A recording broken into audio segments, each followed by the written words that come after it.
international break. How valuable was that period, first of all? Yeah, the time was good, particularly for some. I think it really benefited Paul Hanlon. Harry Clark obviously allowed us to get him back with us. It's been a while. So yeah, it was beneficial for some. Some needed a little bit more recovery time. So yeah, it was needed for some. Yeah, how much of a boost is it to have Harry back on the training pitch? Huge boost. It's a boost to have him not just on the pitch, in the training ground. He's a big character.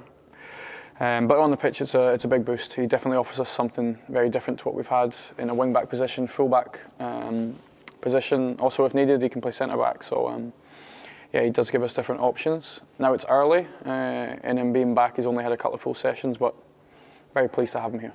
Yeah, during that international break period, was there anything specific that you worked on? Was it a case of getting that kind of rest and recovery correct too?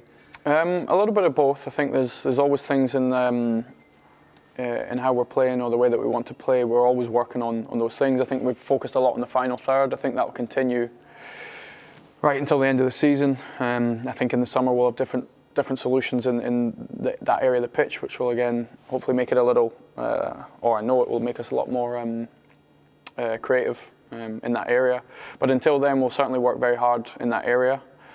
And there's parts as well. I think against Aberdeen, I think there was a big part of that performance that probably the biggest disappointment was actually that first half, where when we went 1-0, the way that we actually created that own goal was we didn't really play like that again in that half. And it was a big game. I understand that the record at that stadium wasn't good for the club, but it's in these big moments I really want our players to show their personality to play under the biggest pressure. Yeah, and a few of the lads obviously went away on international duty as well. Firstly, it's a really great experience for them, especially for Josh Campbell to get his first 2 caps. Yeah, really pleased for Josh. I think the club's always quite proud to have international players.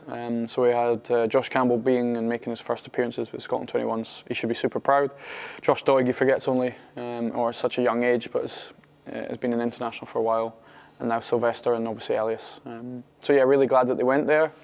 Unfortunately, a couple of them picked up knocks, so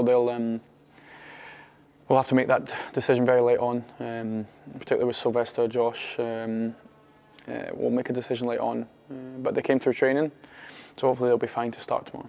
Yeah, and one boost obviously is Paul Hanlon having a couple of weeks of training under his belt now.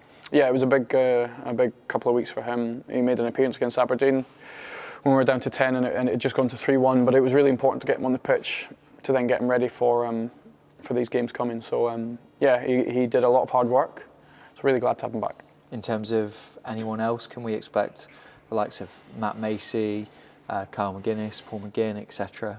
back? I think Matt will leave till the last moment, but he's a big doubt. The other players, unfortunately, there'll be a period of time. I think Kyle's had a really difficult period, so we'll find out early next week if it's going to be a matter of weeks or maybe a little bit longer. He's a fantastic boy, worked extremely hard, had some serious bad luck, but he was so close to being involved in our squad. I think it was the Livingston game before he had that tackle in the B team game. So yeah, no matter what happens for Kyle, I think the message is we're going to be very patient and support him, and we'll wait as long as we can for him to be back with the first team. Obviously, we're without Ryan Porteous as well. How much disappointment is there from your part that decision wasn't overturned? Yeah, there's a disappointment that the decision wasn't overturned. I generally felt that Ryan, although clearly gave away a penalty and did so with making contact with the opposition, and I generally felt that Ryan went for the ball. And look, okay, that decision can happen. You have to move on.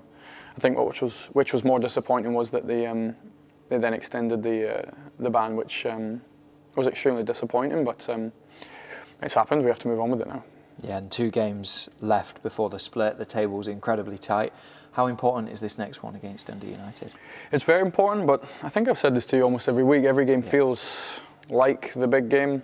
It was the same with Aberdeen, same with Motherwell, giving us the opportunity to make a semi-final of a cup. So I think when you're at Hibs and you're the head coach, every game is like this. But I would say this part of the season is where things are decided. But that's the best part. I think when you're at a club like this, the expectations are big. I love that.